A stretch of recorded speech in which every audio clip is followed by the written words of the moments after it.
por lo que se hace, de poder, digamos, como, bueno, caminar, mirar para atrás, decir, a ver, ¿no? Humildemente, qué hice bien, qué hice mal, nos vamos apoyando unos en otros, el estímulo a la gente joven, incluso hace poco tuvimos la presentación del libro de Juan Pablo Jiménez, que es del mismo grupo, y va a estar la semana que viene, 30 años de enseñar psicoterapia con cámara, donde el terapeuta se expone a que los alumnos lo critiquen y lo destripen, si quieren.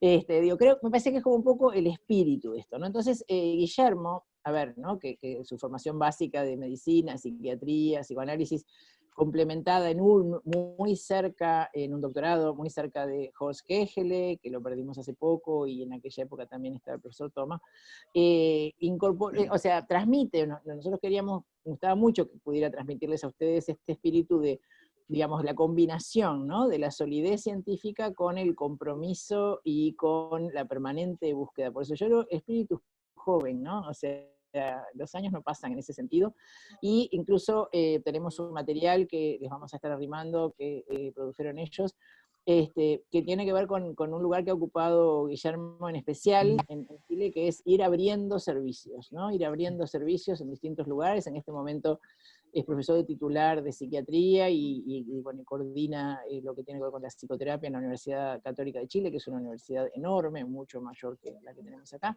Y también ha cumplido una función muy importante para nosotros como latinoamericanos, es que fue el primer presidente latinoamericano de SPR, de la Sociedad Internacional de Investigación en Psicoterapia. Me acuerdo David Orninsky, su fundador, que dijo, todos lo quieren. Bueno, no es menor que en una sociedad de 1000 miembros, 40 países, todos te quieran, ¿no? O sea, habla de autoridad moral, habla de honestidad, habla de humildad, habla de don de gentes, de una cantidad de cosas. Así que, bueno, es enorme. Listo, como siempre, recibir a Guillermo. Y bueno, ahora... Muchas gracias. Disculpame, Guillermo, un minuto. Hay alguien que está con micrófono abierto, que se oyen ruidos ambientales. Vamos a pedirles a todos que silencien para así nos podamos comunicar mejor. Bueno, Guillermo, te escuchamos. Ya, yo traje una Dale, presentación. compartí Bueno, pantalla. eso. Agradezco muchísimo la presentación. Ya no soy jefe de la unidad de psicoterapia, sí. Eso lo tomó Orieta Chavarri y la Elina Gómez Barris. Y si bien traje una presentación en diapositivas, ¿no?, para compartir con ustedes, estoy súper abierto para que me interrumpan y tomemos otro derrotero, ¿no? Si tomamos espontáneamente otro derrotero, tomamos otro derrotero, ¿no? Guillermo, perdón, yo te hice co-hospedador para que pudieras compartir pantalla. Si no lo podés, De busco de acuerdo. otra manera. No, sí, aquí estoy. Ok. Aquí estoy.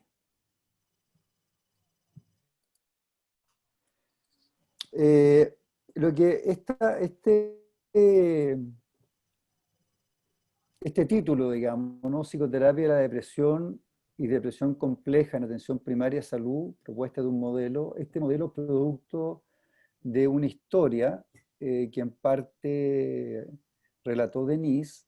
Este modelo, digamos, les voy a contar después el detalle, es parte de una investigación que nos ganamos el año pasado, un proyecto de investigación que son proyectos FONIS, que son un tipo de investigación aplicada, investigación a acción, ¿no?, en salud. Son fondos para investigar en salud, pero para investigar y aplicar, ¿no? Entonces, es distinto en nuestro caso a los Fondesit, que son trabajos eminentemente experimentales, científicos. En este caso es investigación, pero es una aplicación de lo que estamos investigando. Entonces, esto parte, como bien decía Denise, parte la historia en una prehistoria, ¿no?, que fue mi estadía en Ulm, donde hice en su momento el doctorado, bajo el alero de Horst Kegele, que, como decía Denise, acaba de fallecer, sentimos su partida. Y parte de los conceptos que yo aprendí ahí en Ulm me impregnaron, digamos, y hice una especie de imprinting ¿no? Y me impregnaron para toda la vida, y algunos de los conceptos de los que voy a mencionar ahora y que que constituyen el modelo, están ahí de esa época, digamos, que tenían una mirada psicodinámica, psicoanalítica, muy crítica con la ortodoxia, por una parte, muy ligada a la realidad externa, ¿no? Y muy ligada a lo relacional, ¿no?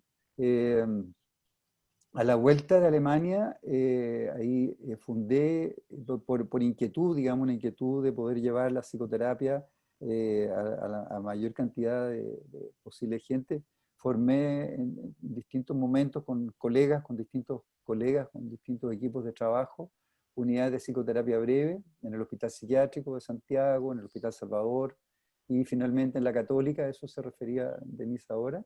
Eh, y la otra impronta, digamos, con la que yo llegué desde Alemania fue de la investigación en psicoterapia, ¿no? Y la investigación muy ligada a la clínica, una investigación clínica, no una investigación conceptual, sino que algo que yo siempre he dicho que yo tengo una cabeza gaffiter, digamos, en el sentido que a mí me interesa el poder rápidamente aplicar lo que yo aprendo en investigación y que se nutran mutuamente. Y de ahí viene, digamos, este concepto de la evidencia basada en la práctica, no solamente la práctica basada en la evidencia, sino que la evidencia basada en la práctica, qué podemos aprender empíricamente de lo que hacemos, ¿no? Y de lo que hacemos, sobre todo rutinariamente, ¿no? Y eso tiene que ver con lo que ahora está muy en boga y que nosotros participamos, por así decir, de ese movimiento, que es la psicoterapia orientada, la Practice Oriented Research, la psicoterapia orientada, la investigación orientada a la práctica, y que efectivamente busca que la práctica rutinaria, cotidiana, nutra la teoría y a la vez nutra de vuelta a la clínica, ¿no? Producto de esa experiencia, producto del trabajo, digamos, en 15 años en la unidad de psicoterapia de adulto, nos pidieron, esto fue un trabajo, un número especial de la revista argentina de clínica psicológica, un número especial dedicado justamente al Practice Oriented Research. Y nosotros, tú me escuchaste seguramente, Denise, esta presentación en Reñaca, que era una presentación que fue previo a este trabajo, que se llama así, ¿no? Del diván al policlínico, un modelo de psicoterapia para instituciones, aprendiendo la experiencia empírica, ¿no? En no redundancia, experiencia empírica, pero se refiere no solamente a la experiencia clínica, sino que a lo que nosotros podemos aprender de la investigación, ¿no? Y lo que nosotros aprendimos de aplicar un modelo y probar un modelo, digamos, en cuanto, por ejemplo, a su impacto en las listas de espera, su impacto en la duración de las terapias, etc., lo fuimos, digamos, decantando en este modelo. Pero también el título tiene una ironía, ¿no? En el sentido de que nosotros hemos sido tremendamente críticos con por lo menos en Chile, no sé en Uruguay cómo será, la formación de pregrado que tienen los psicólogos, que es un tipo de formación para consultas privadas, no es un tipo de formación para instituciones, ni menos para atención primaria, ¿no? Yo muestro una diapositiva de cuando yo era jefe, hasta hace algunos años atrás, del centro, de la Unidad de Salud Mental del Centro Médico San Joaquín, y de una psicóloga del magíster de la Escuela de Psicología, de la ficha clínica, ¿no? Entonces dice, primera consulta de la paciente, se preguntan algunos antecedentes, se toma algo de la historia y se le explica que serán 4 sesiones de estudio y 1 de devolución, ¿no? Y en 4 sesiones de estudio y 1 de devolución, esa paciente no vuelve. A la quinta no va a volver, ¿no?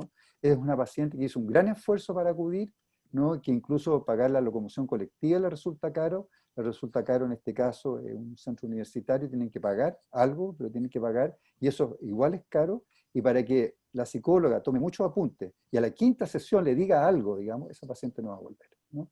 Entonces, y ese probablemente ella está haciendo, porque yo le llamé la atención, le dije, oye, pero ¿cómo anota esto? Porque accedí por casualidad a la ficha y yo era jefe en ese momento de la Unidad de Salud Mental, y ella dijo, es lo que me dice el supervisor, me dijo. Y claro, es lo que aprende, porque el supervisor vive en el barrio Alto Santiago, ve sus pacientes a la consulta, baja, digamos, a la universidad, hace su supervisión y se vuelve a su consulta, ¿no? Y esa es la experiencia que tiene. Entonces, esa es la ironía, por eso dice del diván al policlínico, digamos, ¿no?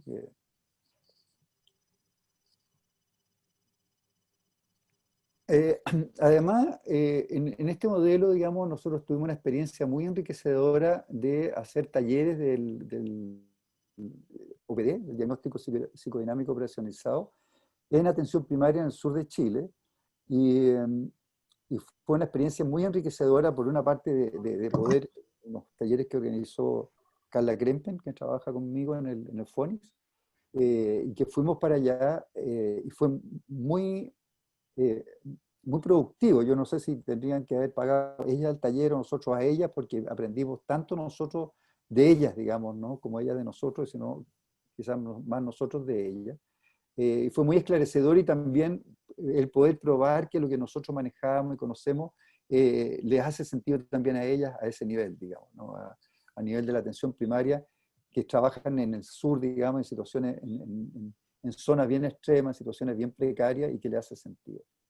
Y lo otro que nos ha enriquecido mucho, una investigación previa a esto, que es una tesis de doctorado de Karina Zúñiga, que consiste en ver cuáles son las competencias que necesitan, cómo conocer las competencias que necesitan los psicólogos que trabajan en atención primaria para el tratamiento de depresión, preguntándole a los pacientes que acuden, los pacientes con el diagnóstico de depresión, que acuden a buscar psicoterapia, se los tomaba antes de su primera sesión de psicoterapia y se los entrevistaba, se hacían entrevistas en profundidad respecto a sus expectativas en cuanto al tratamiento, en cuanto al psicólogo, ¿no? Entonces, de ahí levantamos información, digamos, desde la base. Les fuimos a hacer entrevistas, dijo la mosca, fue la Karina, a hacer entrevistas en profundidad a los psicólogos que trabajaban ahí, y cuáles eran las competencias que a ellos les faltaban, digamos, para poder tratar a los pacientes depresivos en atención primaria, y le preguntamos también a expertos.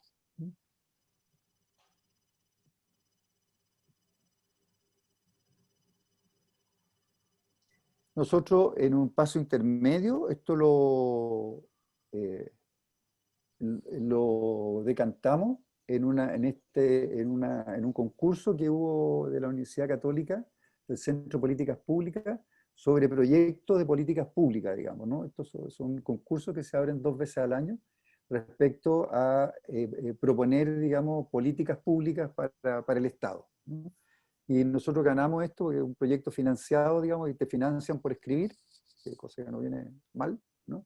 Y salió este documento que se llama Propuesta para una psicoterapia efectiva en atención primaria, un modelo basado en la experiencia y en la evidencia empírica, ¿no? Que es como un desarrollo ya de esto mismo que les decía antes, a la atención primaria, y eso finalmente decantó, digamos, decantó en este proyecto Fonix.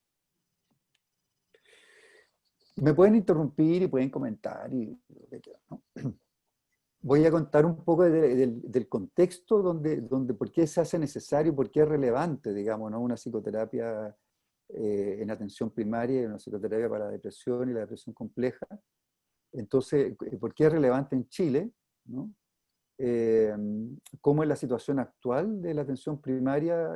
¿Cuáles son los nuevos críticos que hay en Chile? ¿Cuál es la situación de los psicólogos, ¿no? En atención primaria? Y voy a decir qué es lo que es para nosotros la depresión compleja, y finalmente entonces voy a dar un esquema del modelo.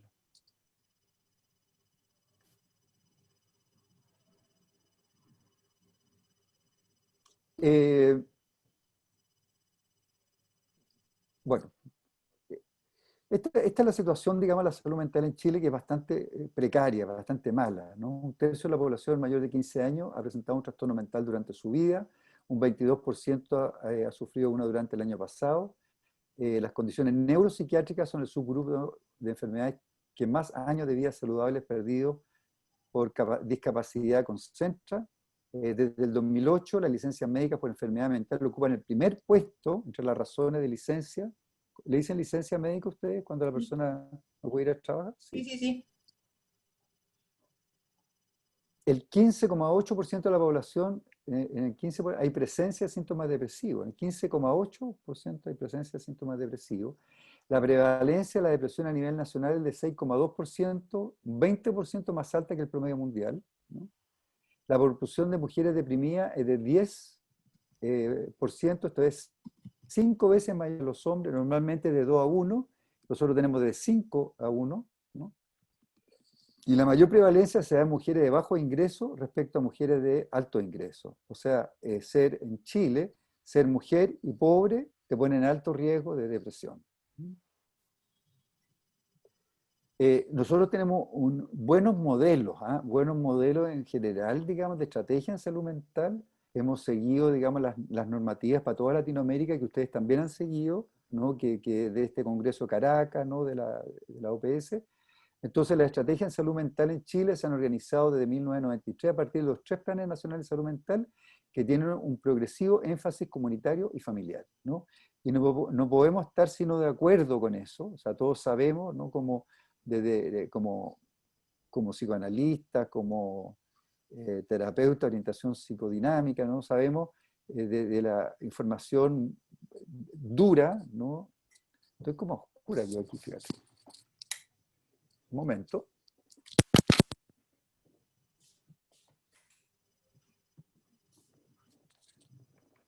Está bien, Guillermo, ¿eh? Se te ve bien. Sí, pero había un lindo atardecer, yo estaba empezando a no verme las manos, Ah, más o ok. menos. De paso comento que este trabajo que estás mostrando es el que justamente tenemos para compartir, mandarle a la gente, y que está en la plataforma nuestra también. ¿Cuál? El de justamente el proyecto para sistemas de salud. Súper. Que mostraste, el último que mostraste. Sí, súper. Entonces nosotros estamos o sea, no podemos estar sino de acuerdo con esto, porque nosotros sabemos, ¿cierto?, que los vínculos crean mente, los vínculos crean cerebro, que los vínculos, tanto los vínculos primarios como los vínculos a través de la vida, ¿no? Científicamente sabemos que eso es un protector para la salud mental, ¿no? Entonces toda iniciativa comunitaria es altamente bienvenida y no podemos sino estar de acuerdo. Pero hay un grupo de gente, digamos, donde lo comunitario no es suficiente o lo comunitario no está suficientemente bien armado y caen entonces en el box, en la relación 1 a 1 con un profesional en salud mental, en este caso un psicólogo, ¿no? Eventualmente con un cuadro depresivo. Entonces nosotros planteamos, cuando las medidas de promoción y prevención comunitaria colectiva no son suficientes, el usuario requiere una ayuda más específica a su patología mental o motivo de consulta y la busca frecuentemente en un profesional psicólogo en atención primaria, y ahí entonces hay que armar algo, ¿no? Hay que armar una relación terapéutica y eventualmente hay que armar un proceso, ¿no? Hay un mandato, y aquí hay una contradicción del Ministerio de Salud chileno, digamos, hay un mandato que dice que la atención primaria tiene que ser altamente resolutiva, ¿no? O sea, lo ideal es que el problema se resuelva a nivel de atención primaria, y con mayor razón el ejemplo de la depresión, y eso son, las normas del Ministerio de Salud, recomienda que en el tratamiento de los episodios depresivos de pacientes con cuadros leves, moderados o graves de depresión, de curso no crónico, esta se realice en nivel primario de atención, ¿no? Es el mandato, ¿no? Eso es lo que está en el reglamento del Ministerio, que toda persona depresiva debe ser tratada a nivel primario, ¿no? Las actualizaciones recientes, 2017, en psicoterapia, la guía clínica para la depresión incluye la psicoterapia con una frecuencia mínima de 1 vez por semana y una duración de 12 sesiones, ¿no? Entonces ellos hacen una revisión y plantean explícitamente que en la revisión que ellos hacen, el aumentar la frecuencia como más allá de 12 sesiones en todos los instrumentos que se aplican no baja significativamente el puntaje de depresión respecto, digamos, a lo que venía bajando antes. Entonces ellos se plantean como techo, ¿no? 12 sesiones.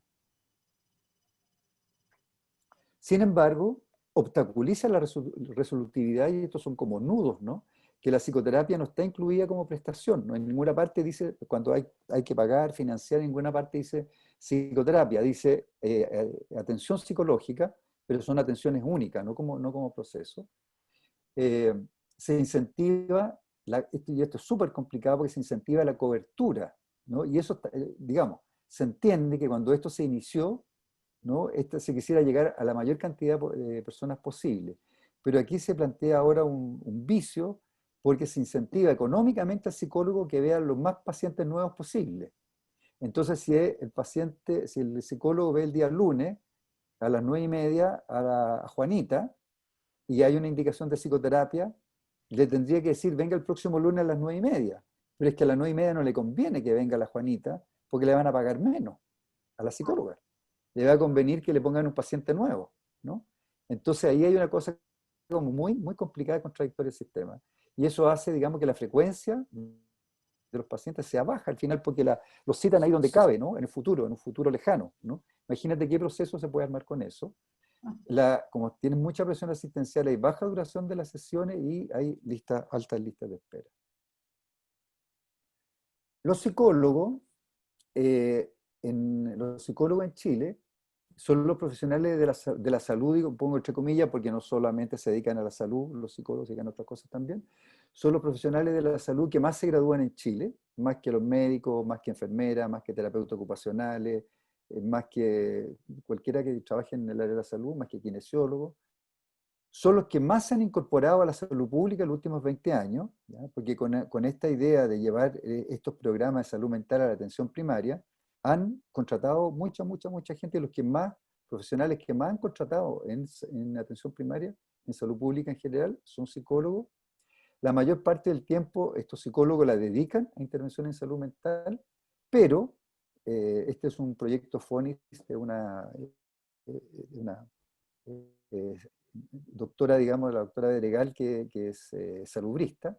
Entonces hizo un trabajo a gran escala, digamos, y encontró déficit en los dominios de competencias para el manejo de la depresión y dificultades en la aplicabilidad de la guía clínica de depresión en los psicólogos de APS, ¿no? Encontró que no tenían las competencias para tratar a los pacientes depresivos.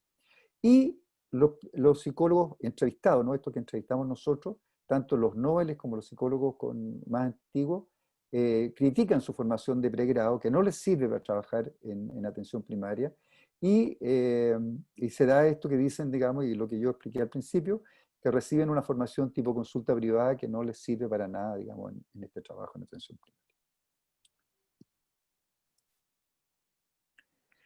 ¿Qué es lo que es la depresión compleja? Cualquiera de ustedes que trabaje, digamos, en instituciones, esto va a ser súper obvio, digamos, ¿no? Cualquiera de ustedes que trabaje en instituciones o en atención primaria, especialmente en salud pública, ¿cierto? Se van a encontrar que la depresión compleja es el pan de todos los días, ¿no? La depresión pura es lo que menos uno ve.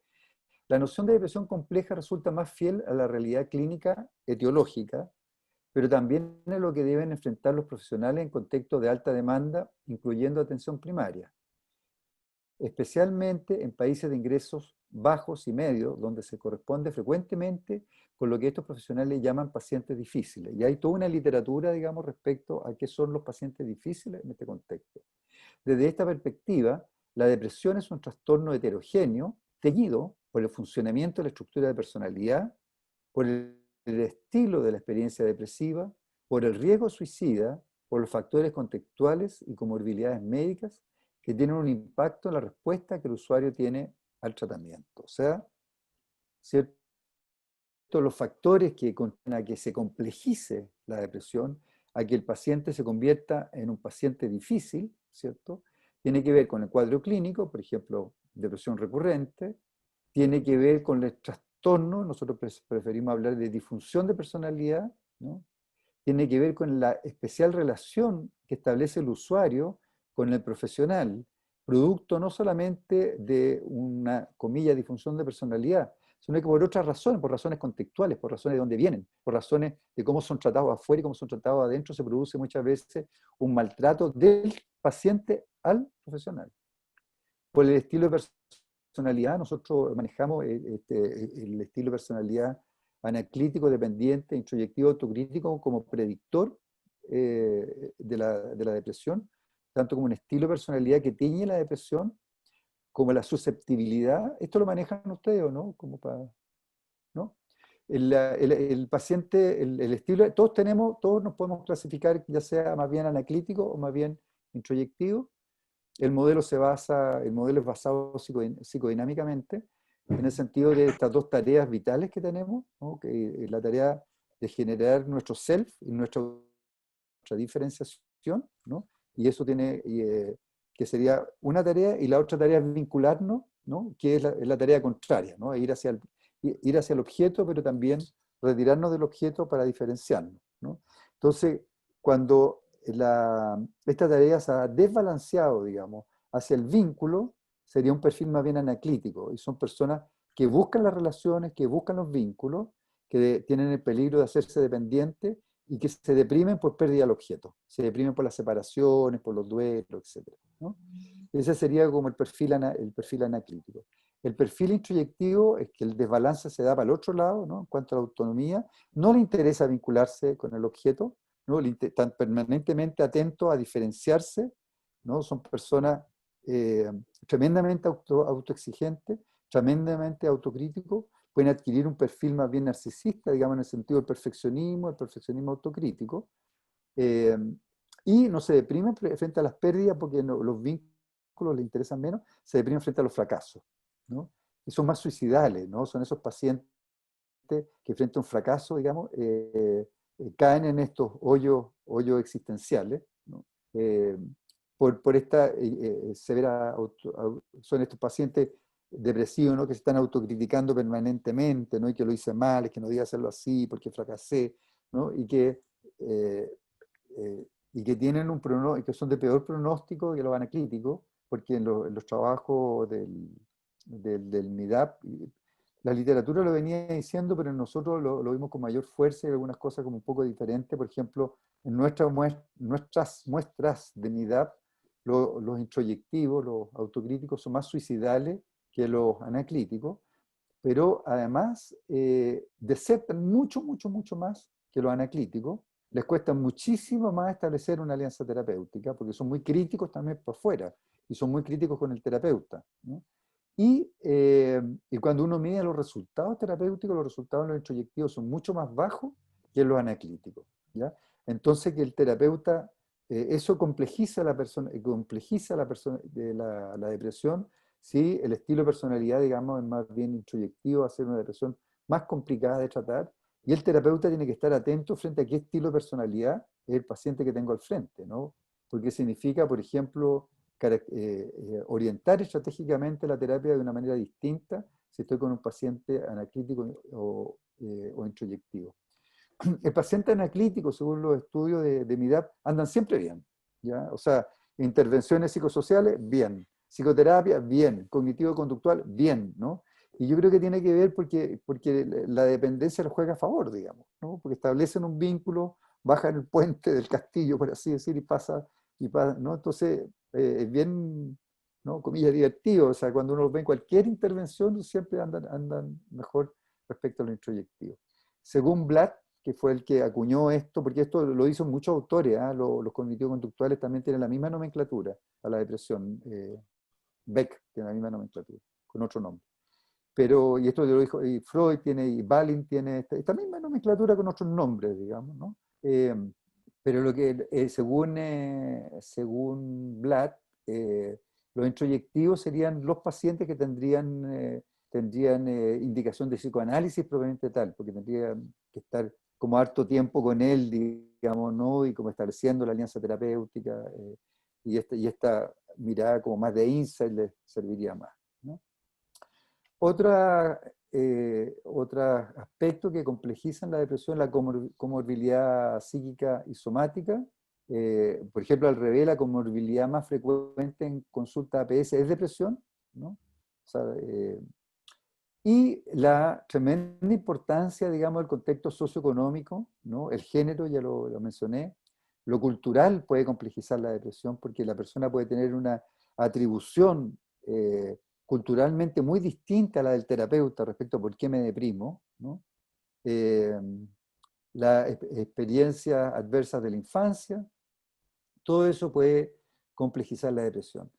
También complejiza la depresión aquellos factores atribuidos a la institución, porque si la institución le da 20 minutos, cualquier paciente es complejo, digamos, ¿no? O sea, Si tú dices, tengo que ver el paciente en 20 minutos y solucionarle algo el problema porque no lo debe ver en un mes más, cualquier paciente puede ser complejo, ¿ya? O un paciente un poquitito más exigente, en un contexto universitario, por ejemplo, donde tiene 45 minutos, que es supervisado, que es visto en el espejo, puede ser un paciente fácil.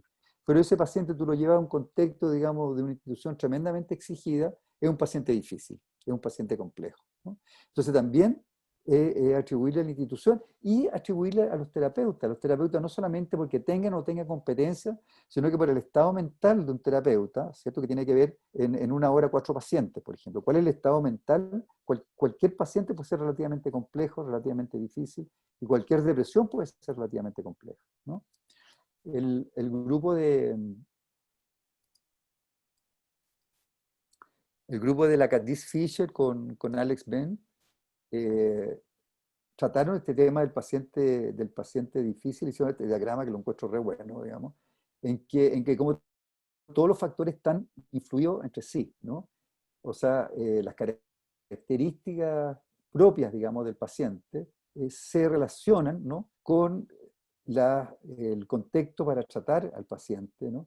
Que a su vez se relacionan como de cómo trata el paciente al equipo, que se relacionan, ¿no? Que eso tiene efectos negativos sobre el paciente, etcétera, etcétera. Cómo se van relacionando, interrelacionando como estos distintos aspectos. Perdón, Guillermo, quería hacer un comentario para todos, porque dos cosas. Una es esto que tú has mencionado como un dato general, ¿no? El efecto del institucional. Pero creo que es importante para todos saber que en Chile hay experiencias de investigación que no es frecuente encontrar sobre los efectos dañinos de la psicoterapia. Y recuerdo un trabajo, que bueno, tú me dirás de quién es, no recuerdo ahora, que evaluaba un año de psicoterapia institucional en personas que habían tenido experiencias traumáticas en la infancia, que resultaba ser 8 sesiones breves, siempre con terapeutas distintos, y mostraba el efecto negativo. O sea, mejor no hubieran ido nunca. Creo que esto es muy importante marcarlo como honestidad científica y como valentía también, ¿no? De decir, miren, por aquí no, pero un aquí no, que estoy mostrándolo no en la suposición. La otra aclaración que quería hacer para todos es que yo cuando te presenté omití mencionar que es MIDAP. MIDAP es el Instituto Milenio, que fue creado por, de alguna manera, las personas más importantes en lo que tiene que ver con la trayectoria en psicoterapia en Chile, que se dedica al estudio de la depresión y la personalidad, y que el Ministerio de Economía acompaña con una financiación muy importante que también tiene que ver con que nuestro trabajo no quede reducido al tú y yo del paciente, sino de que se logren intervenciones con efectos estructurales y macro y en compromiso con el gobierno en esto.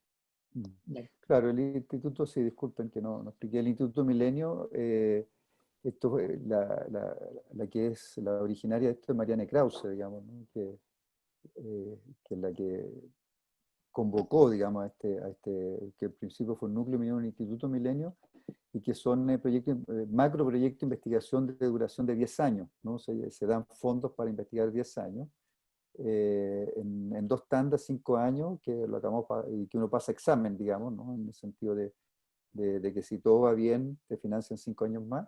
Dimos examen recién, el año pasado, fin del año pasado. Marianne fue directora de este instituto durante varios años, hasta que entró a esferas superiores.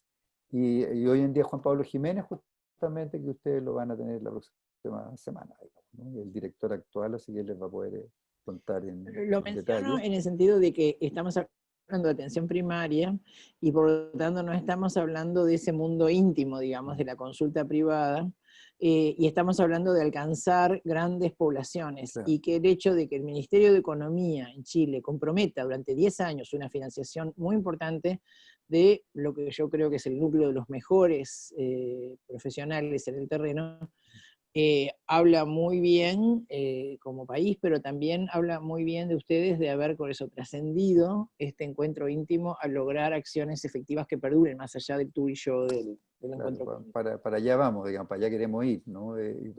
Tenemos la suerte y casualidad que el delegado nacional en salud mental es uno de los investigadores de MIDAP, digamos, ¿no?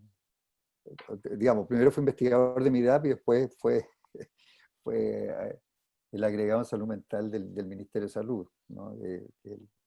Matías Raza. Así que en este FONIS le pedimos una carta de recomendación a él, así que anduvimos muy bien ahí. Pero él apoya mucho nuestro, cosa que me gusta, porque él no tiene ninguna tradición psicodinámica, esto tiene una cierta impronta psicodinámica el modelo, y a él le gusta mucho, lo ha apoyado honestamente, ¿no? Él fue porque este trabajo que presenté fue lanzado, digamos, ¿no? Con público, con autoridades, y él fue uno de los comentaristas del trabajo, y hizo muy buenos comentarios, entonces pensamos, ojalá, un, dos, tres, esto es lo más científico que tengo, ¿no? Golpear madera, que estemos bien encaminados. Entonces, esta es la definición que da el Ministerio de Salud de psicoterapia. Yo lo encuentro bien, digamos. El trabajo es un tratamiento colaborativo construido sobre una relación entre un paciente y su psicoterapeuta, cuya base fundamental es el diálogo. Es una definición así primordial donde le podemos después ir colgando lo que queramos. Entonces, el modelo se basa en estas tres patas, ¿no? En los resultados de la investigación empírica, desde nuestro punto de vista, y por razones que podemos conversar, digamos, el modelo de factores comunes es un derivado natural de la investigación empírica y es un modelo que se ajusta muy bien a nuestra realidad, y de ahí se deriva lo que Wampole llama la psicoterapia bona fide, ¿no? Que es un corolario del modelo de factores comunes. Y en la tercera pata de nuestra experiencia de la UPA, ¿no? De lo que es la indicación adaptativa, que es lo que yo aprendí en Ulm, ¿no? La indicación adaptativa de intervenciones breves. Los resultados de la investigación empírica está la investigación cualitativa, que irle a preguntar a los protagonistas, como decía, ¿no? Yo le voy a mostrar ahora los resultados principales de este trabajo, de irle a preguntar a los protagonistas. No incluye la de los expertos son los que menos aportan en realidad, los que más aportan son los pacientes y la gente que está ahí en la trinchera, ¿no? En la cuneta, como dice Denise. Y el conocimiento acumulado internacional y el conocimiento acumulado por nosotros, ¿no? Y es lo que voy a mostrar ahora. Te molesto de nuevo, Guillermo. Yo creo que es importante que expliques lo que es la indicación adaptativa, porque es un término que no se maneja en Uruguay y que es de una enorme riqueza. Sí, lo voy a decir en un momento más, okay, gracias. Dale. Entonces, según los pacientes y los psicólogos, ¿no? Como digo, estos pacientes fueron, este grupo de pacientes está dividido en dos subgrupos, en dos subgrupos. Un grupo son pacientes que acudieron a nuestro consultorio, digamos, universitario, y otro grupo de pacientes son los que consultaron en atención primaria en Santiago y en dos lugares del sur de Chile, ¿no? Frutillar y Yanquihue, ¿no? El hospital de Frutillar y Yanquihue. Y los psicólogos también. Los psicólogos son de este consultorio universitario, de un consultorio grande que hay en Santiago, en la zona suroriente, y de estas dos ciudades pequeñas, digamos, del sur de Chile. Entonces, ¿qué es lo que se concluye? ¿Cuáles son las expectativas y cuáles son las competencias que debieran tener, digamos, los psicólogos? Habilidades interpersonales, habilidad de ser activo en la relación terapéutica, o sea, piden un terapeuta activo. Digo esto para nosotros que venimos desde una tradición psicoanalítica de la neutralidad y la abstinencia, digamos, los pacientes no quieren eso, ¿no? Y no pueden, y no es posible, digamos, como mover más adelante. La habilidad de ser empático, de ser cercano, de ser acogedor. Como habilidades técnicas, ¿no? Habilidad de responder a la necesidad del paciente en términos breves, ¿no? Porque los pacientes vienen acuciados, digamos, por realidades y contextos complicados. Habilidad de entregar algo significativo en cada sesión, y eso lo vamos a volver sobre eso. Habilidad de recordar el trabajo con el paciente, El paciente quiere sentir que él es una persona para el terapeuta, o sea, que él también es un objeto interno para el terapeuta. Habilidad para guiar y orientar. La actitud terapéutica que se muestre comprometido, que inspire confianza y que no sea crítico. Y lo que dicen los psicólogos, que ellos necesitan conocimiento en salud pública, en cuáles son los tratamientos médicos y factores biológicos, herramientas de diferentes tipos de terapia y en los tipos de depresión que tienen que ver un poco en la línea de lo que les decía yo. Resultado de la investigación empírica, esto seguramente lo manejan, pero esto para nosotros es re importante porque, como les digo, de aquí nosotros derivamos un modelo muy concreto, digamos, ¿no? Que necesitamos transmitirle a los psicólogos que trabajan en atención primaria. Entonces nosotros necesitamos estar de acuerdo y que todos sepan y aumentar una competencia que es la autoconfianza. Yo estoy muy de acuerdo y te cito, Denise, te cito por varias cosas, Denise. Pero por una de las razones una de tus frases que cito, cuando tú decías que muchas veces tu experiencia en atención primaria era transmitirle confianza, ¿no? Era hacerle como psicoterapia a los psicólogos, ¿no? Era transmitirle confianza en lo que hacían, ¿no? Que hicieran con confianza y consistentemente lo que hacían, ¿no? Y eso tiene que ver con esta información. La psicoterapia es efectiva, es más efectiva que la no terapia y más efectiva que las situaciones placebo, ¿no? Por ejemplo, controles médicos. Sus resultados perduran en el tiempo y pueden ser efectivas en cortos periodos de tiempo. La duración promedia en el mundo es de 6 a 12 sesiones, ¿no? En todas las estadísticas, a propósito de lo que voy a comentar un momento más sobre, sobre los resultados suficientemente buenos, que se basa en un trabajo que hizo Stiles con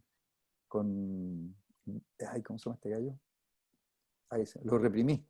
Yo sé por qué lo reprimí. Stiles con Beckman. Beckman se llama, el inglés. Bueno. Beckman es el jugador de fútbol inglés. Ah, ya. Gracias. Bueno, pero sobre 26.000 pacientes, ¿ya? La moda, digamos, ¿no? Sobre 26.000 pacientes son 10 sesiones en Inglaterra, sobre 26.000 pacientes. Nosotros, sobre 1.860 pacientes, nuestro promedio eran 10 sesiones. Y lo que los terapeutas acordaban con sus pacientes eran 13 sesiones. O sea, los terapeutas, porque nosotros le exigíamos a los terapeutas que acordaran terapias breves con los pacientes para acortar en el momento que llegamos a trabajar ahí la lista de espera, ¿no? La lista de espera eran entre 2 y 4 meses, ¿no? Y la cortamos a 2 semanas, obligando a los terapeutas que indicaran terapias breves. Entonces indicaban en promedio 13 sesiones, pero los pacientes se quedaban en promedio 10 sesiones, ¿no? Sobre humildes 1.860 pacientes alrededor de los 26.000 pacientes de estos ingleses, ¿no? Entonces eso nos lleva a que nosotros tenemos que tener modelos breves para trabajar porque el paciente se va a ir igual, ¿no?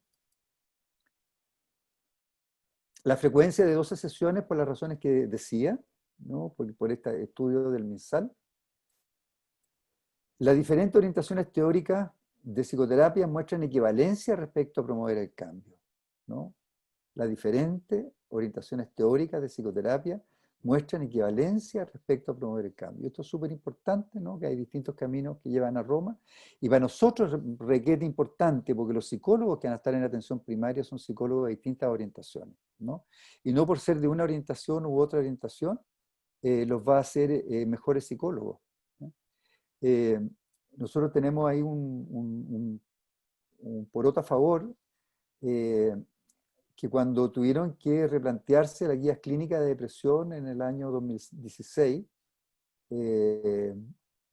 supimos, digamos, que el ministerio estaba llamando a expertos para ver qué cambio le hacían, digamos, a las guías clínicas de la depresión en el año 2016.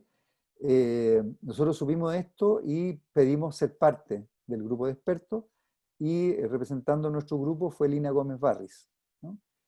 Y logramos meter 2 goles. Uno fue porque las guías clínicas decían: la psicoterapia cognitivo-conductual es la psicoterapia de elección para los trastornos depresivos, ¿ya? Entonces nosotros dijimos, ¿por qué no nos revisan?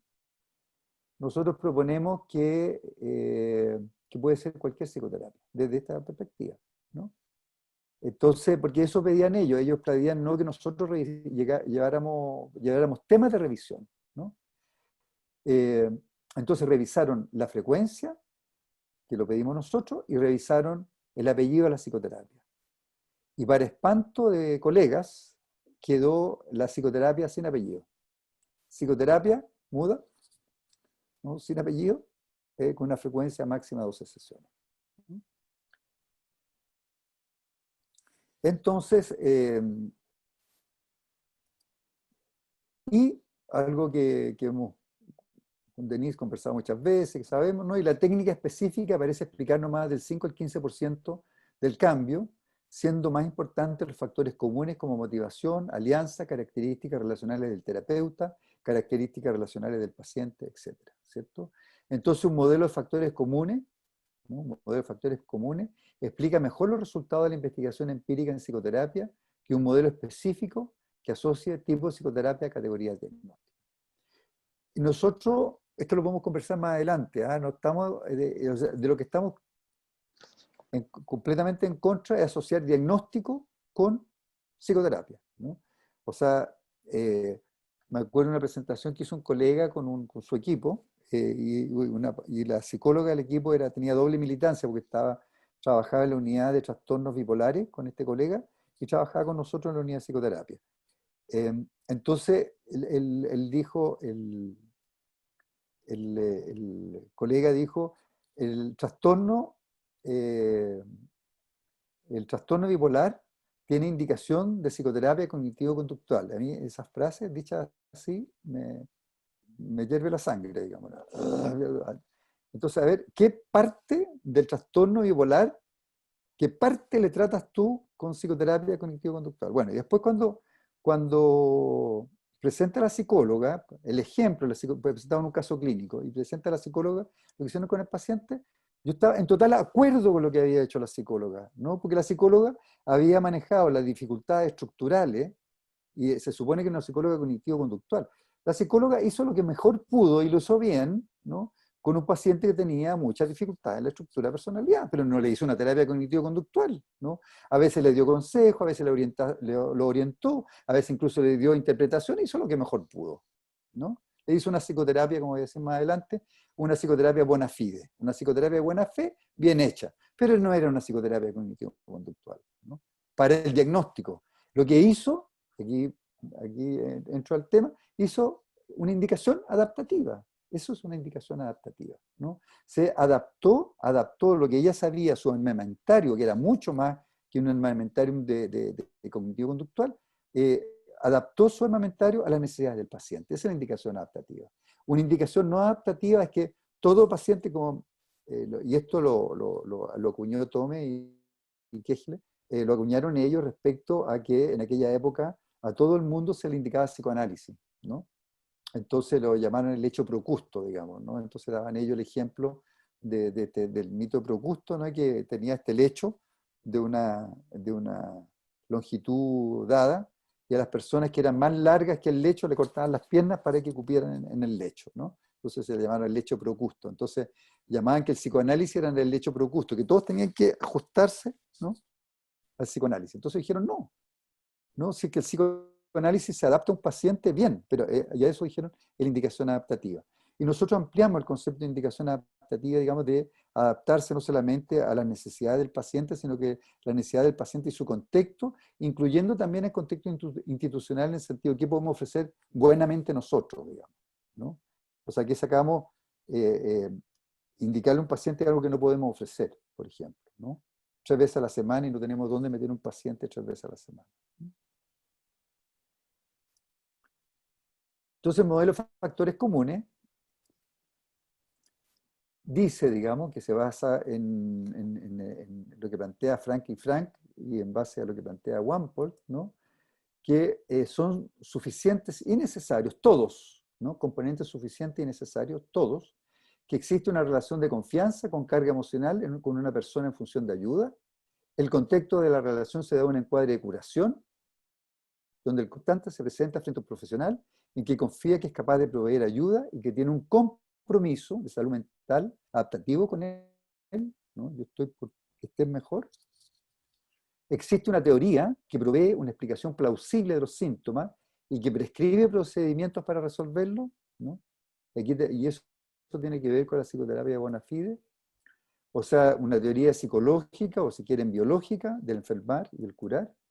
esta teoría debe ser consistente con la visión de mundo y valores del consultante, o como alternativa, el terapeuta debe asistir al consultante a acordarlo, ¿no? O sea, en el modelo atribucional, ¿no? ¿A qué atribuye lo que le pasa?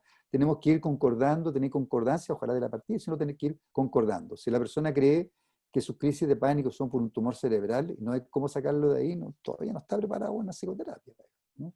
Porque tenemos modelos atribucionales muy diferentes, ¿no? Y ahí a eso se refiere la indicación adaptativa, no cualquier terapia para cualquier paciente, ¿no? Yo siempre doy el ejemplo de una paciente de 72 años que al leer un artículo en una revista, magazine así, chilena, del abuso que había sufrido una famosa atleta chilena de parte de su padrastro, eh, ella estaba en su casa de su mamá, ¿no? En ese momento que ella iba a almorzar con su mamá una vez a la semana, estaba en la casa de la mamá, abre esta revista, lee este artículo y ¡bam! Le cae, digamos, el recuerdo de ella ser víctima de abuso por parte de su papá, ¿no? A los 72 años, donde la mamá era cómplice, ¿no? No era un abuso sexual, era cuasi sexual, no lo voy a detallar ahora, pero la mamá era cómplice. Entonces, mamá, mira esto, qué sé yo, ¿no? Y la mamá te paga una terapia, le dice, ¿no? Y llega a una primera consulta conmigo y yo le digo, muy influido por mis colegas del departamento, y yo le digo, mira, lo que tú me cuentas tendría indicación estrictamente, si tú quieres salir luego de esto, tiene indicación del EMDR, ¿no? ¿Y qué es eso? Bueno, una forma de elaborar, no es conversando, ella trabaja en el área de la salud, le dije, si quiere investigarlo un poco, yo no lo hago, tendrías que ir a ver a otra persona para que hagas EMDR. Entonces, dijo, a ver, voy a averiguar, ¿no? Averiguó, me llegó la segunda consulta, no quiero EMDR, quiero conversar, ¿no? Y conversamos 8 sesiones y en 8 sesiones salió de la crisis, ¿no? De esta tremenda crisis que ella traía. Después trabajamos un tiempo más, digamos, elaborando todo este abuso del abuelo en una situación familiar muy perversa, digamos, ¿no? Donde todos participaban, hacían su rol. Oye, y ella era la víctima, ¿no? De niñita y adolescente. Entonces, eso tiene que ver con la indicación adaptativa, ¿no? El corolario de esto, digamos, es que, y esto es re importante y es interesante lo que dice Juan Paul, ¿cierto? Porque yo tengo un colega que me dice que porque yo, la psicoterapia expresiva de apoyo de la perspectiva del OPD, digo que es una psicoterapia orientada al conflicto y orientada a la estructura, y que desde la psicoterapia de apoyo, la psicoterapia orientada a la estructura, puede provocar cambio, como cualquier proceso de cambio, digamos, ¿no? Entonces yo tengo un colega que trabaja con Otto Kemper, ¿no? En la psicoterapia basada en la transferencia, eh, y él me dice, ¿por qué tú dices que la psicoterapia de apoyo sirve cuando se ha demostrado que no sirve, ¿no? Se ha demostrado que no sirve. Entonces lo que respondo yo, pero respondería mejor Wampot, es que cuando hay que meterse en los estudios, porque lo que pasa es que cuando comparan la psicoterapia activa con la de apoyo, el que hace la psicoterapia de apoyo es el mismo investigador que está haciendo la psicoterapia activa, punto uno. O sea, no cree en lo que hace cuando hace psicoterapia de apoyo.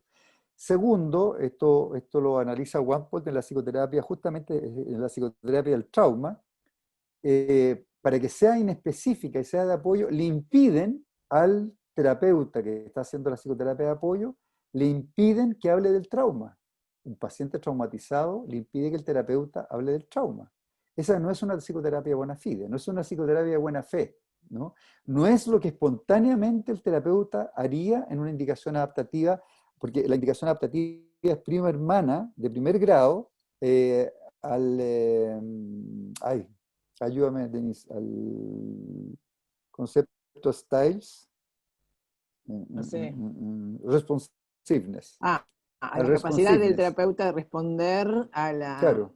empáticamente, uno diría, lo que el paciente precisa. Y momento, ¿no? Y entonces este es un concepto de los norteamericanos, ingleses, y que es muy cercano a la indicación adaptativa en que el terapeuta conectado va a estar respondiendo, ¿no? Momento a momento una indicación adaptativa o responsiveness, ¿no?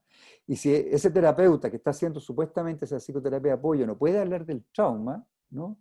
No es una psicoterapia. Entonces tú comparas después, claro, ¿no? Hay diferencias. Hay diferencias porque no fue una psicoterapia en realidad, esa psicoterapia de apoyo, ¿no?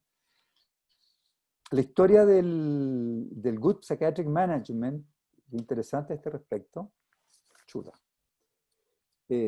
No, no me voy a ir por ese lado. Ya. Entonces, la psicoterapia de bona fide, que es un tratamiento de bona fide, un procedimiento que tiene la intención de ser, terapéutico. Ahí el gallo que está haciendo, gallo decimos en Chile, el gallo que está haciendo la psicoterapia de apoyo no tiene la intención de ser terapéutico, no porque tiene la intención de demostrar que su psicoterapia activa sirve respecto a esta otra. Entonces, el procedimiento que tiene la intención de ser terapéutica y que debe contener una teoría psicológica en enfermar y curar, un marco racional convincente respecto al tratamiento, las acciones terapéuticas consistentes con la respectiva teoría. Si yo hago una terapia de apoyo y creo que la terapia de apoyo sirve y tengo acciones terapéuticas consistentes con esa teoría, esa voy a poder poner en movimiento un proceso. Requiere la participación activa y colaborativa de ambos, terapeuta y paciente.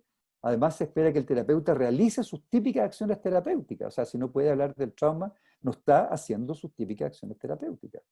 Que sea suficientemente flexible para adaptarse al paciente individual, indicación adaptativa. El terapeuta está alineado con el tratamiento que está proveyendo, no como el ejemplo que estoy dando, ¿cierto? Que este investigador terapeuta está alineado con la otra terapia, pero no está alineado con esta. Y lo que aquí ya expliqué ya lo que es la indicación adaptativa, ¿no?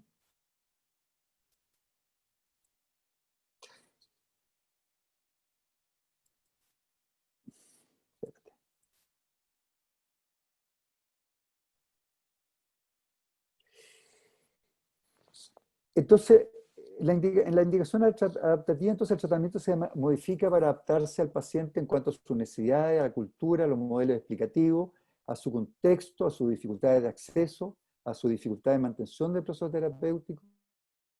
El tratamiento se modifica para adaptarse a las necesidades institucionales. Nosotros decimos que tenemos un compromiso ético con el paciente que está al frente, pero también con el paciente que está esperando, ¿no? Y en ese sentido, la indicación adaptativa nos orienta a realizar tratamientos breves. Los pacientes abandonan, como decía, precozmente los tratamientos institucionales porque o no encuentran lo que necesitan. Si un paciente autocrítico, introyectivo y no nos dimos cuenta, ¿no? Va a abandonar y no vamos a saber por qué abandonó, o porque acceden a una mejoría suficientemente buena, ¿no? Como explicaba. O sea, son pacientes que si tienen que hacer mucho sacrificio para tratarse, cuando están un poco mejor, para ese paciente, esa mejoría es una mejoría suficientemente buena, ¿no? Es un término de Barkham, el que no me acordaba, ¿no? Barkham, es que un gringo un poquito pesado de sangre, por eso no me acordaba el nombre, por razones emocionales reprimí su nombre. Entonces, Barkham, él le acuñó este término, digamos, de good enough gains, ¿no? Que para los pacientes tienen cierta expectativa y nosotros tenemos otra expectativa muy por encima de la expectativa del paciente muchas veces respecto a lo que él espera de la terapia, ¿no? Entonces, por el balance sufrimiento, dificultad externa, si ya el sufrimiento ha bajado, las dificultades externas empiezan a pesar más y el paciente deja de ir. Por eso hay que estar atento cuando llega ese momento para hacer un término adaptativo, ¿no? Un término según respuesta. Y todo eso está incluido entonces en el modelo.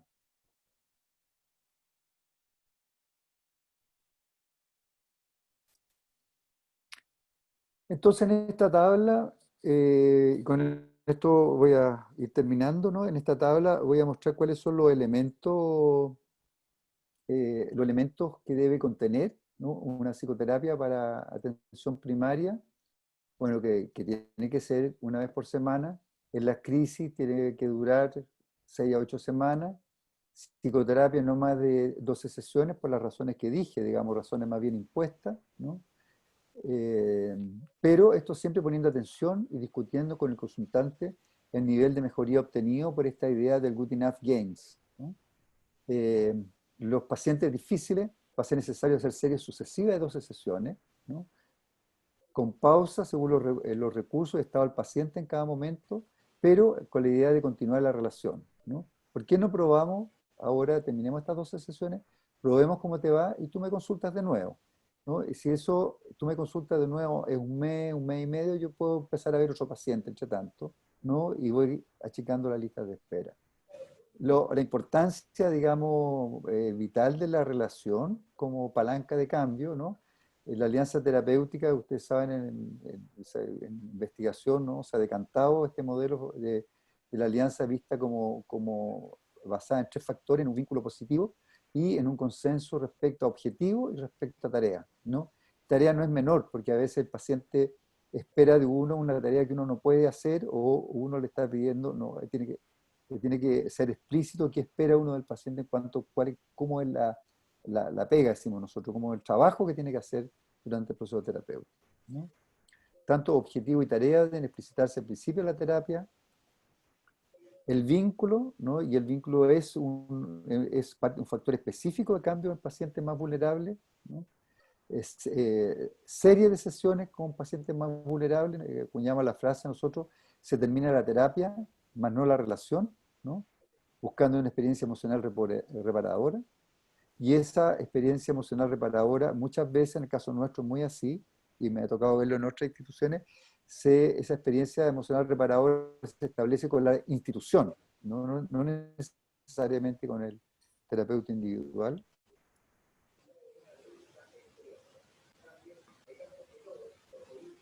Cada sesión una perla, esto es una frase de Denise, que la tenemos impresa ya en varios de nuestros escritos, citando a Denise, ¿no? Cada sesión es una perla, y esto Kegel era muy enfático en esto, digamos, no puede un consultante, y sobre todo en este contexto, no se puede ir con las manos vacías de una sesión, ¿no? No se puede ir con las manos vacías. O sea, un consultante debe tener una experiencia terapéutica de cada encuentro con el psicólogo. Es decir, siempre se debe ir con algo de la sesión, de modo de ir hilvanando, sesión a sesión, el collar que representa el proceso de terapia. Denise Defey. Apoyo a los pacientes vulnerables, no solamente en términos relacionales, sino que apoyo al funcionamiento, por ejemplo, a la desregulación emocional. Aquí nosotros aplicamos el OPD, digamos, que el OPD define y describe distintas disfunciones posibles, digamos, en la estructura de personalidad, en una mirada dimensional, digamos, de los trastornos de personalidad. Entonces, o sea que hay algunos pacientes catalogados como con trastorno de personalidad, pero que tienen ciertos recursos, ciertas competencias y ciertas capacidades en las cuales nosotros nos apoyamos para poder tratar otras vulnerabilidades estructurales. La intervención en crisis y la necesidad de focalizar. Esto es lo que nosotros proponemos en nuestros FONIS, es un protocolo en competencias, protocolo de entrenamiento en competencias psicoterapéuticas, protocolo de entrenamiento en competencias psicoterapéuticas, PSP1, le voy a explicar ahora porque se llama 1, y tiene 6 módulos. Un módulo es lo que acabo de explicar, el modelo genérico, psicoterapia basada en la evidencia, la indicación adaptativa. Después, un segundo módulo que tiene que ver con el manejo de la autocrítica, con el manejo de ciertas disfunciones de la estructura de personalidad, el manejo del trauma. El módulo 3 tiene que ver con la persona del terapeuta y la relación profesional-usuario y la alianza terapéutica. El módulo 4 tiene que ver con aprender a plantear objetivo y meta y foco y la intervención en crisis. El módulo 5, el manejo del riesgo suicida. Y el módulo 6, como les decía, la psicoterapia culturalmente sensible y su articulación con lo comunitario. Y la investigación tiene Perdón, ¿sí? ¿Cómo era el nombre? Protocolo de entrenamiento. En competencia psicoterapéutica. Perfecto, ¿Ya? gracias. Y este protocolo ya lo hicimos, lo construimos, ¿no? Está armado.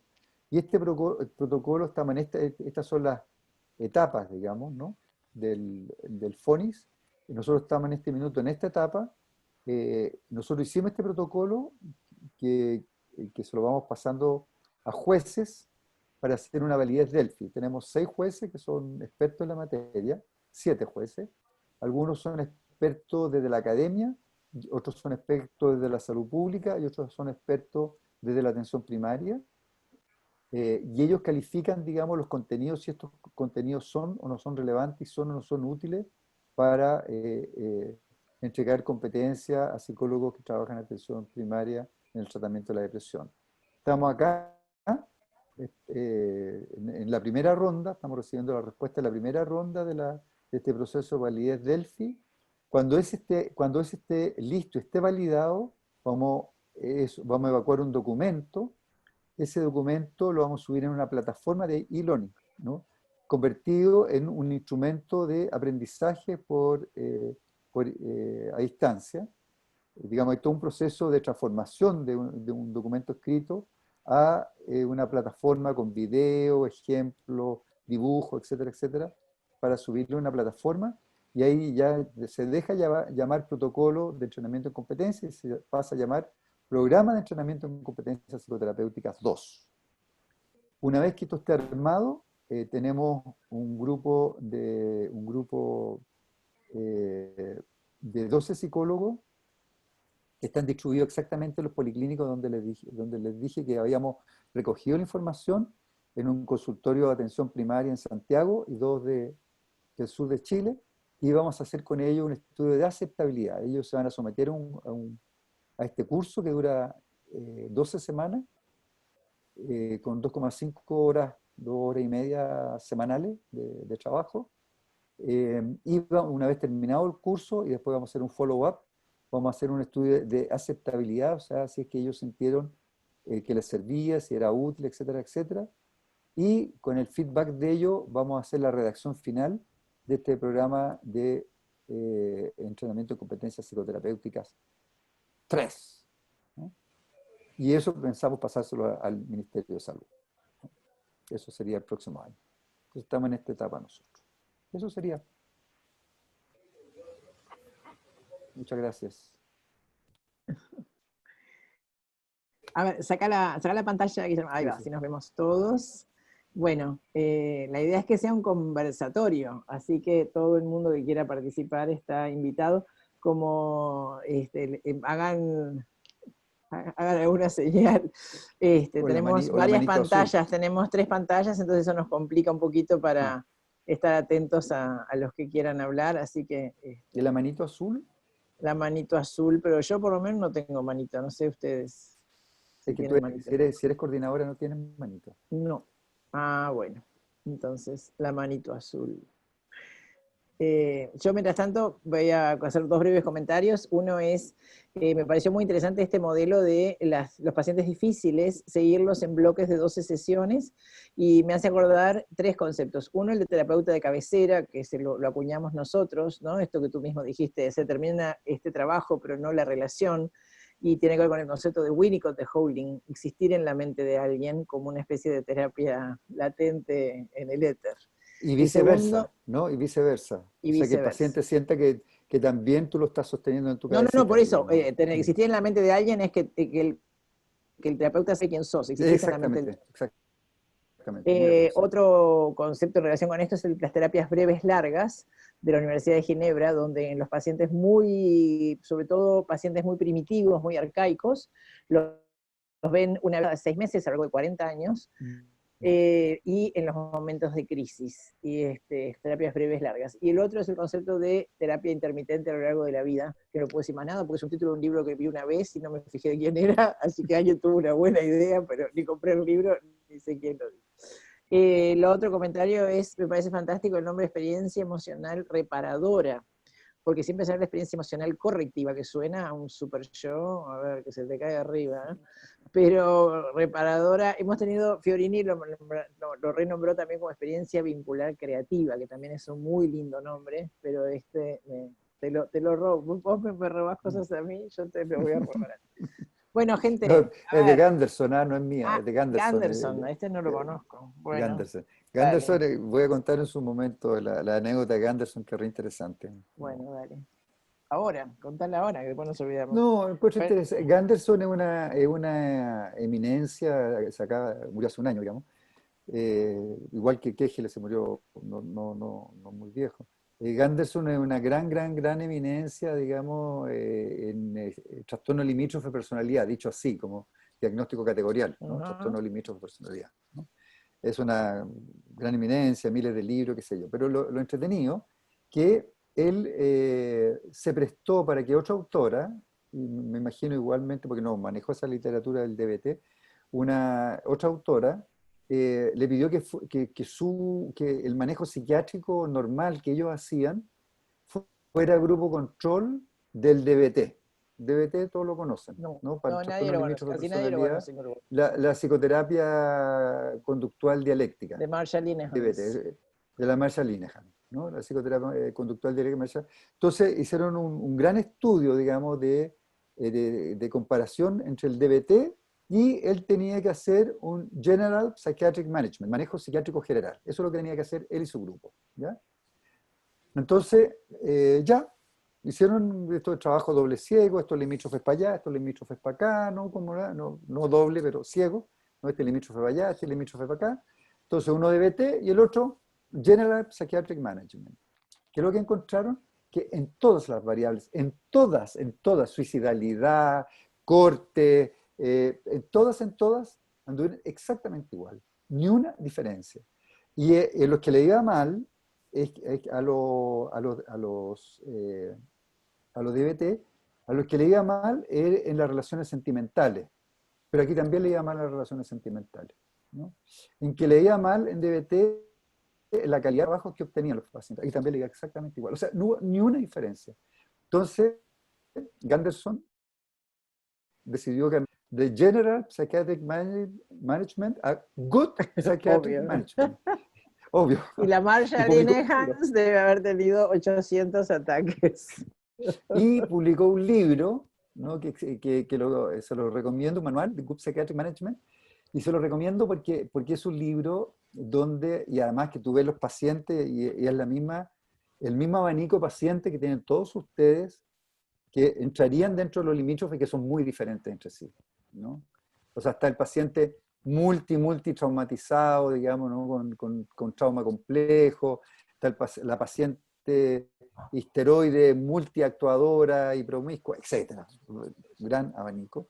Y muchos de esos pacientes pueden ser vistos con psicoterapia una vez a la semana, con un good psychiatric, el good psychiatric management no es farmacológico, es psicoterapéutico, ¿no? Entonces, hay entretenida la anécdota a propósito de los factores comunes. Bueno, gente, a ver. Comentarios, preguntas, aportes. A ver. Tengo mi mano levantada, Denise. Dale, Norma. Dale. No, para cuando se pueda. Dale, ahora se puede. Sí, bueno. Yo sigo si se puede. Dale, bueno. Ok, Analia. Dale, Norma. Sí, yo, debate, me temo. Yo estoy, me generan bastantes dudas a mí esta cuestión de la escuela de los factores comunes que se llama, ¿no? La verdad es que me genera bastantes dudas. Creo que todos los que estamos vinculados a Ágora, y yo lo estoy desde hace 20 años, cuando empecé a formarme en terapia focal y de hecho me reconcilió con la profesión, estamos bastante acostumbrados a pensar en este tipo de cosas como los factores comunes, la flexibilidad, el encuadre disponible, todo lo adaptativo que estaba hablando el colega Guillermo recién en todo este rato. Pero a mí hay algunas cosas que me generan bastantes dudas últimamente, porque sobre todo pensando en el tema de la investigación, que es una cosa tan importante hoy en día en la salud mental y para nosotros como profesionales. El otro día estuve justamente en un seminario de investigación en psicoterapia, donde se hacían estos estudios comparativos que tú estabas citando recién, concretamente entre DBT y TFP, que tú la nombraste también, la terapia de Kember, y a veces en algunos estudios la terapia de apoyo también. Y es increíble, pero seguramente tiene que ver un poco con lo que tú decías de que con qué está alineado cada terapeuta o qué estudios leemos también. Pero los estudios no eran para nada, no daban estos mismos resultados en todos los casos, ni mucho menos. Y yo me empecé a preguntar... ¿En qué sentido? Sí, no, es que no tengo los estudios No, ahora acá sí. delante mío, pero los estudios daban resultados distintos, claramente distintos, en el tratamiento, por ejemplo, bueno, con lo que él trabaja, que son personalidades límites, trastorno de personalidad, claramente borderline, de nivel organización media o baja, depende del caso, ¿no? Daban de resultados bastante diferentes al punto de que los seguros de salud y las asociaciones de salud mental de varios países están respaldando TFP y no otras terapias para determinados trastornos. No estoy diciendo yo ni que esté de acuerdo ni que no esté de acuerdo, estoy simplemente tratando de transmitir lo que yo escuché y leí a partir de los estudios que se estaban mostrando en ese seminario. Y algunas de las cosas que tú me generaron dudas, además, por otro lado, porque a veces me pregunto si el tema de enfatizar tanto sé que es punto para debate, sé que se está debatiendo mucho en estos días al respecto, y por eso lo quería traer a este conversatorio, y por eso es un conversatorio. Yo me pregunto si el hacer tanto énfasis a veces en los factores comunes no nos deja como bastante desguarnecidos en lo que tiene que ver con técnica. Creo que muchas veces nos parece que si aplicamos técnicas, si somos sólidos en técnica o si las decisiones que tomamos son técnicas, eso nos estaría quitando empatía. Yo creo que eso no nos tiene por qué quitar respuesta empática. Lo que sí, no sé si a veces lo de los factores comunes no nos proporciona un cierto refugio a no tener la suficiente estandarización en las técnicas que utilizamos para compararlas con otras. Entonces, claro, si son factores comunes, bueno, son factores comunes, pero si uno responde a un paciente por momentos en apoyo, por momentos en terapia de insight, por momentos en terapia mixta, no vamos a quedar de alguna manera sin parámetros estandarizados para comparar. Y eso a mí me parece que puede ser una cosa complicada para lo que tiene que ver con las investigaciones realmente. Son cosas que yo me estoy preguntando, ¿no? En este momento por lo que escuché el otro día, por lo que estoy escuchando ahora. Y no creo que la solidez técnica nos quite empatía tampoco de ninguna manera, porque si yo creo que con determinado paciente yo tengo que aplicar determinadas estrategias, porque son las que mi saber ideal, entender técnico, considera que son las adecuadas para este paciente, eh, no necesariamente tengo que responder a la demanda concreta que un paciente trae en determinado momento. Si yo creo que técnicamente esto no lo va a ayudar, no me hace menos empático eso. A lo mejor me hace más pensar a más largo plazo, ¿no? A lo mejor me hace un mejor jugador de ajedrez. No sé, digo, porque las estrategias también tienen esa, ese objetivo. Son cosas que yo me estoy preguntando, ¿no? Es un poco lo que quería traer. ¿Sí? ¿Puedo comentar o Sí, dale, recibir? ¿Sí? dale. No, obvio. No, yo no estoy en desacuerdo contigo. A ver, mira, en lo que podríamos no estar de acuerdo, eh, o sea, obviamente las técnicas son fundamentales y las estrategias son fundamentales, ¿no? Lo que yo digo es que toda terapia buena fide va a llegar a puerto. Y yo le enseño a mis becados de psiquiatría técnicas y estrategias permanentemente, porque yo tengo un modelo del enfermar, tengo un modelo del curar, tengo un modelo y de ahí derivo estrategia y derivo técnica.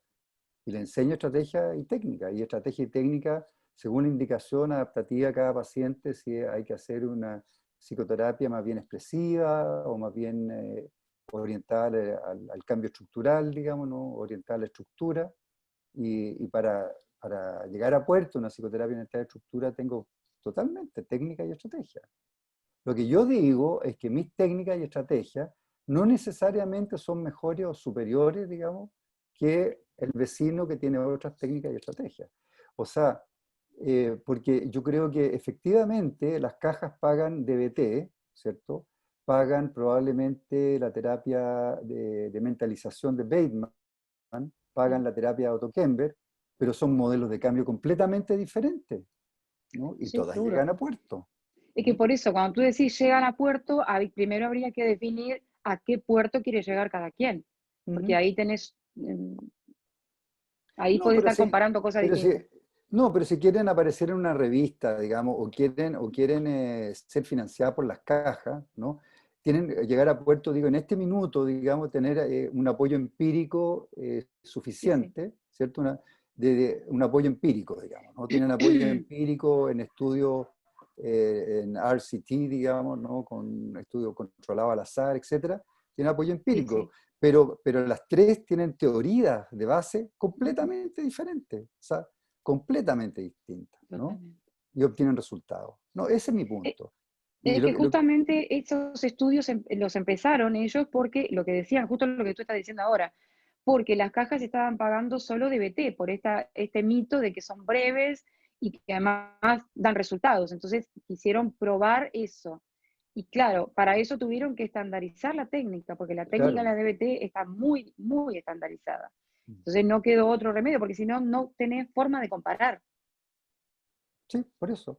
Pero la terapia, el Good Psychiatric Management de Gunderson está igual empíricamente validada. ¿Te fijas? Entonces, mi punto nomás es que distintos caminos llegan a Sí, Roma, sí. ¿no? Ese es mi punto.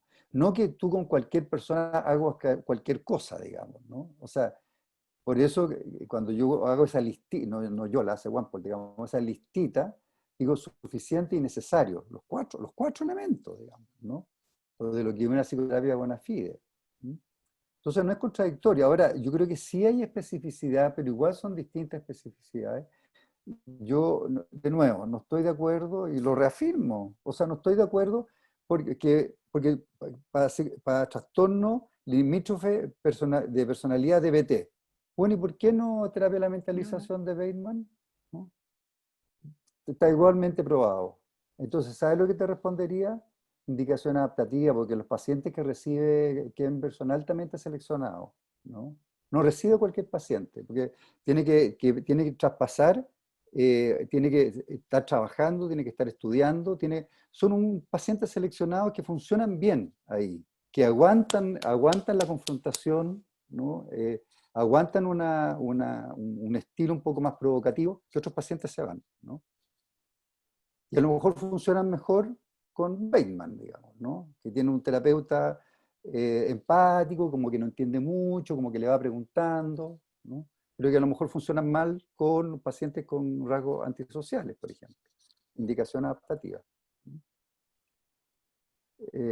Lo que yo estoy en contra es como esto de la categoría, pero no estoy en contra probablemente para ciertas disfunciones cuando tú ya haces un diagnóstico, porque ya los diagnósticos categoriales están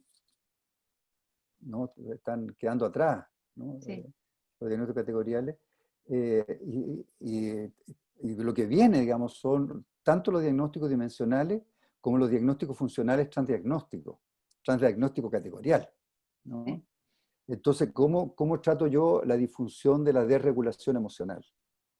Dame herramientas para la desregulación emocional, ¿no? Y eso ahora hay harta investigación en que le agregan a los nombres de las terapias, le agregan modulitos, ¿no? Con ciertas competencias súper específicas. Por ejemplo, para la desregulación emocional o la desregulación de impulso. Pero, Norma, estamos mucho más cerca de lo que crees. No, y además no tenemos por qué estar de acuerdo todos con todos. El, Si el- no, el último encuentro, Norma, es con Ricardo Bernardi justamente para hablar sobre cómo se traduce en la clínica la evidencia científica, que es un poco en sí, lo que tú estás pensando. Analía, sí, yo querías estoy. comentarnos algo. Sí, lo mío es cortito y va en cierto modo de la mano de lo que venía planteando Norma y Guillermo. Yo capaz que estoy como muy romántica, pero me parece que, a ver, está claro que nosotros nos tenemos que formar durante toda nuestra vida, que no todos podemos saber todo. porque bueno, no nos da la vida justamente para saber de todo. Pero hoy cuando Guillermo planteaba la anécdota del MDR, de la paciente, que él entendía que bueno, que quizá la mejor técnica para esa paciente, ¿no?, podía ser MDR, y que la paciente ya había generado un vínculo con él. Entonces, de nuevo, yo creo que nosotros, independientemente de los diagnósticos, y no digo que no sean importantes, por favor, que no se entienda así, pero creo que hay que rescatar la singularidad de cada persona y de cada paciente, independientemente del diagnóstico, ¿no? Y entonces, si un paciente llega a mí, esto conectado al tema de la confianza que decía Denise, y que me ha llevado mucho tiempo poder como tomarlo para mí también esto, ¿no? De que a veces llega el paciente viene trabajando y uno a veces como atravesado pensando, no, capaz que este paciente en realidad es para esto, no es de donde yo trabajo. Y de repente el paciente trabaja con uno, o sea, y se genera un proceso. Y quizá, bueno, sí, no es desde esa técnica que yo no puedo aplicar porque no la conozco, pero es con las técnicas, con la caja de herramientas que también uno va armando a lo largo del trayecto. Por eso, de nuevo, no quiero sonar irresponsable, no es una cuestión de, bueno, yo puedo hacer todo, porque no, para eso justamente, ¿no? Hay formaciones específicas, pero capaz que no irnos a los extremos, poder como rescatar esto, la singularidad y la singularidad que se da en el vínculo con ese otro, y que es nada, era muy, muy cortito lo mío. Guillermo, ¿tú quieres ¿Quiere responder algo? Gabriela? ¿O querías responder algo? No, estoy de acuerdo. No, Bueno, no, porque vi que Trixie había pedido la palabra, Denise, y no sé si... Dale. No la vi, yo no la vi. Dale, Trixie. Hola, buenas noches. No, comparto, coincido un poco con lo que decía Guillermo en esto de no quedarse enganchado con lo que es determinados pacientes son buenos para tal tratamiento de BT o para este tipo de psicoterapia, o si bien solemos pensar en ciertas indicaciones, yo creo que acá la devolución es del paciente. Si el paciente se queda, si el paciente de alguna manera lo podemos trabajar, es el paciente el que nos va a terminar diciendo si puede engancharse o no con ese formato. O sea, es quien nos devuelve la mayoría de las veces, porque también a veces puede estar atravesado por determinadas características propias, por ejemplo, muy superyoicas y se queda en ese tratamiento, a pesar de que no se puede apropiar de él, pero es quien nos va a estar de algún modo siempre diciéndonos si va por ahí o no. Es quien da la última palabra en alguna línea, ¿no? Yo agregaría, Trixie, porque si el paciente nos puede dar la última palabra, o nos da de hecho la última palabra, pero tenemos que mirar el otro lado del mostrador y preguntarnos, ¿no?, los terapeutas, si podemos escuchar esa última palabra, que muchas veces, pasa por una cuestión narcisista de, bueno, no puede ser, conmigo tiene que andar, o cosa por el estilo, y seguimos insistiendo contra corriente. Entonces me parece que acá hay un ida y vuelta que no es menor, ¿tá? O le atribuimos todo a la resistencia, no, no anda porque está resistente al tratamiento. Entonces me parece que es no solamente lo que nos dice el paciente, sino la capacidad nuestra de escuchar, ¿no? Y nuestra renuncia narcisística de decir, no, con no puedo, mejor vaya, ¿no?, como tú le decís, a una MDR, a esto o a lo otro, ¿no? Me parece que, nada, complementando lo que tú planteabas, Trixie. De acuerdo, totalmente de acuerdo, sí, sí, sí. Yo pensaba también un complemento a lo que también explicó Guillermo de la indicación adaptativa, que me parece que no solamente es entre líneas, sino dentro de la misma línea. Pensaba un ejemplo, por ejemplo, ¿no? La transferencia erótica en una terapia psicoanalítica o psicodinámica, un psicoanálisis, se entiende como una forma de terapia, de transferencia, digamos, de resistencia, ¿no? De transferencia negativa, porque en definitiva venimos a analizarnos y no a enamorarnos. Pero recordaba el caso de una paciente joven que queda mutilada en un accidente de tránsito, que pierde un brazo y una pierna, y que le es asignada a un terapeuta hombre muy joven, ¿no? Y genera una transferencia erótica. Y desde la supervisión decimos, aplausos, porque de alguna manera es estar queriendo vivir. Y entonces, si bien en una cuestión más ortodoxa la transferencia erótica debe ser analizada, interpretada, ¿no? Como resistencia, en este caso es entendida y no voy a decir estimulada, pero recibida como ganas de vivir. Creo que eso también es muy importante a la interna de cada quien, ¿no? Sí. Sí, quería comentar también a propósito de lo que decía Gabriela respecto a las díadas, digamos, a las parejas terapéuticas y a las díadas terapéuticas, y que yo también, a propósito del narcisismo también, ¿no? De que a veces así como las relaciones de pareja o los matrimonios, etcétera, ¿no? De repente hay relaciones que se agotan, ¿no? Y que con el dolor, a mí me ha tocado más de una vez, digamos, deriva con el dolor del corazón, que uno, ¿no? La herida sigue, dice, y más encima, porque uno se lo deriva a alguien que conoce, un amigo, digamos, ¿no? Y que piensa que va a andar mejor, y más encima el amigo le cuenta que anda excelentemente bien con el accidente. Entonces, claro, creo que es parte de nuestro trabajo, ¿no? ¿Algún comentario más? Ya estamos en la hora, pero no queremos dejar a nadie sin hablar. ¿Alguien más? Bueno, yo creo que ha sido estupendísimo para todos, como siempre, esa combinación estupenda entre honestidad, humildad, solidez y clínica que te caracterizan, Guillermo. Creo que ha sido muy iluminador para todos, desde los que estamos ¿no? viendo un poco el público.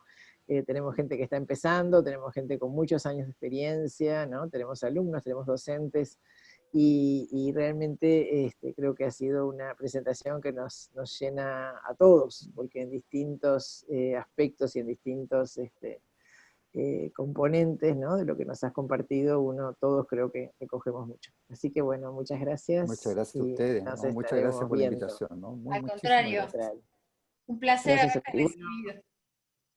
Sin duda, como siempre. Gracias por tenerme bueno, ahí en esperemos que termine la pandemia y vuelvan los disfraces de Reñaca y no se lo pierdan. En agosto, todos los agostos, no se lo pierdan. Bueno, gente, nos estamos viendo. La semana que viene tenemos a Juan Pablo Jiménez, también del mismo equipo que Guillermo, y que va a estar hablando sobre los efectos del trauma temprano en la depresión adulta y en las eclosiones, así que wow. Bueno, bien wow. Coman algo dulce antes, tengan algo dulce en la vuelta. Bueno, cuando dice, me hace gracia, esto ahora que todo congresos virtuales, y entonces el programa dice corte para café y refrigerio. ¿Qué café y refrigerio? ¿Estás en tu casa? Así que bueno, tiene que ser autogestivo, café autogestivo, ¿no? Y bombones autogestivos. Bueno, gente, nos estamos viendo la semana que viene. Muchas gracias. A todos. Chao, muchas gracias. Chao. Dale. Chao. Excelente, Guillermo. Gracias, un placer, muy buena. Gracias, Guillermo. Muy enriquecedor, muchas gracias. Gracias, Seifo, por el encuentro. Muchas gracias, Guillermo y Seifo. Muy bueno. La verdad que estuvo muy bueno. Sí. Muy bueno. Gabriela, ¿estás por ahí todavía? Yo estoy por ahí porque estoy esperando para grabar el chat y cerrar la grabación